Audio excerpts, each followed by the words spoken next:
Hello everyone, welcome to our channel. My name is Rajendra Prasad. ఈరోజు మనము వరంగల్‌లోని హన్మకొండలో సిద్ధేశ్వర ఆలయాన్ని దర్శించుకుంటున్నాము. ఈ సిద్ధేశ్వర ఆలయము 1000 స్తంభాల గుడికి దగ్గరలో ఉంటుంది. ఈ సిద్ధేశ్వర ఆలయము సిద్ధులు ఈ ఆలయాన్ని ఈ దేవుణ్ణి పూజించారు కాబట్టి ఈ గుడికి సిద్ధేశ్వర ఆలయం అని పేరు వచ్చింది. ఇక్కడ శివుని లింగము ఉంటుంది. శివుడు లింగాకారంలో ఉంటాడు. నిత్యము పూజలందుకుంటాడు. శ్రీ శ్రీ శ్రీ సిద్ధేశ్వర దేవాలయము. ఇక్కడ దేవుడు శివరాత్రి రోజు చాలామంది ఇక్కడ దర్శించుకుంటాడు. ఏ రోజు రాకున్నా కూడా శివరాత్రి రోజు ఖచ్చితంగా ఈ ఆలయాన్ని దర్శించుకుంటారు. చూసారు కదా ఈ ఆలయం ఎంత అత్యద్భుతంగా ఉందో. కాకతీయుల కాలం నాటి ఈ ఆలయం. కాకతీయ శిల్పులు ఈ ఆలయాన్ని నిర్మించారు. శివుడు చూడండి ఎంత అత్యద్భుతంగా ఉన్నాడో.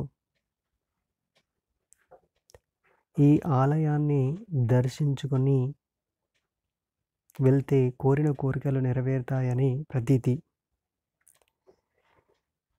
ఇక్కడ పిల్లర్ మీద సూర్య చంద్రులు చెక్కబడ్డారు.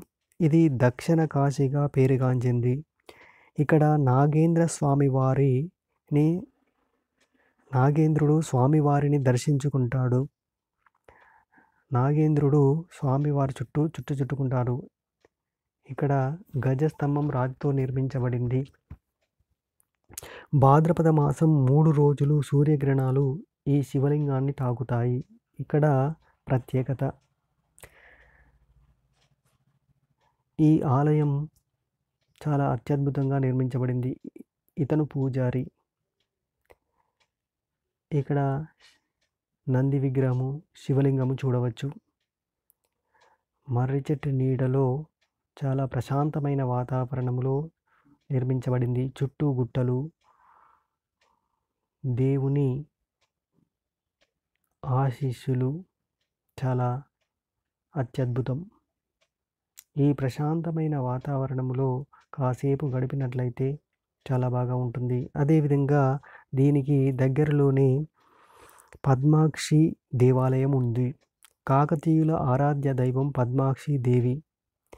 ఇక్కడ ప్రతాపరుద్రుడు యుద్ధానికి వెళ్ళే ముందు పూజ చేసిన తర్వాతనే ప్రతాపరుద్రుడు యుద్ధానికి వెళ్ళేవాడు.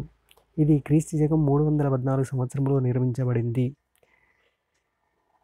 ఈ పద్మాక్షి దేవి నిత్య పూజలు అందుకుంటుంది. ఇక్కడ నూతనంగా నిర్మించినటువంటి పునరుద్ధరణ పనులు చూడవచ్చు. ఇక్కడ జైన మందిరం యొక్క మనకు సాక్ష్యం కనబడుతుంది. జైనులు కూడా ఇక్కడ ఉన్నారు అని సాక్ష్యం ఇది. దిగంబర విగ్రహం. అదేవిధంగా చుట్టూ ప్రదక్షిణ చేయడానికి ఉంటుంది. ఇది శిలాశాసనం.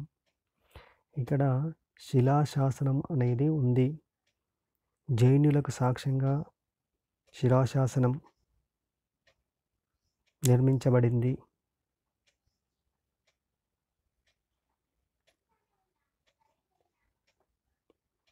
దేవాలయాన్ని మెట్ల మార్గం గుండా మనం దర్శించుకోవచ్చు.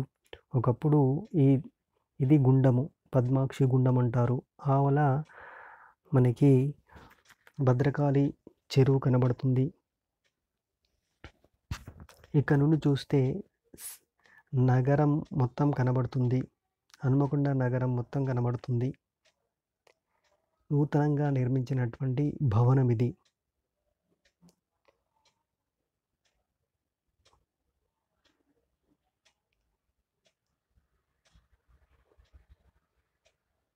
ఈరోజు మేము ఈ ఆలయాన్ని దర్శించుకున్నాము. మాకు చాలా ప్రశాంతంగా ఉంది. ఎత్తైన గుట్టపై ఉన్నటువంటి ఈ పద్మాక్షి దేవి గుడి ప్రశాంతమైన వాతావరణము, చుట్టూ నగరము మనకు కనబడుతూ ఉంటుంది. ఇది ఇక్కడ కాళ్ళు కడుక్కొని దేవాలయం లోపలికి వెళ్తారు. ఈ మెట్లు చుట్టూ గిరి ప్రదక్షిణ చేయడానికి అనుకూలంగా ఉంది.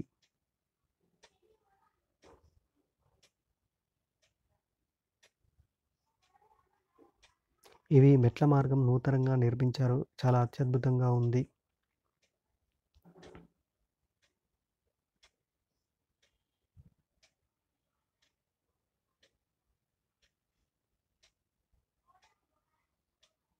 చాలా బాగా నిర్మించారు.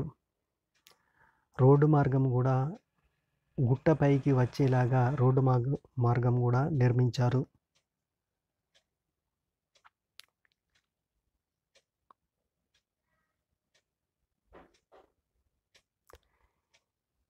ఇదే పద్మాక్షి గుండం అంటారు. ఇక్కడ బతుకమ్మలు ఆడి నిమజ్జనం చేస్తారు. అదేవిధంగా వినాయక నిమజ్జనం కూడా ఈ గుండంలో జరుగుతుంది. చాలా బాగా ఉంటుంది. ఈ గుడిని మీరు కూడా దర్శించండి. Thank you for watching. Like, share and subscribe. తప్పకుండా సబ్స్క్రైబ్ చేయండి. చూడండి ఎంత అద్భుతంగా ఉందో. ఈ ఆలయం చాలా బాగా ఉంటుంది. Thank you for watching. Like, share and subscribe.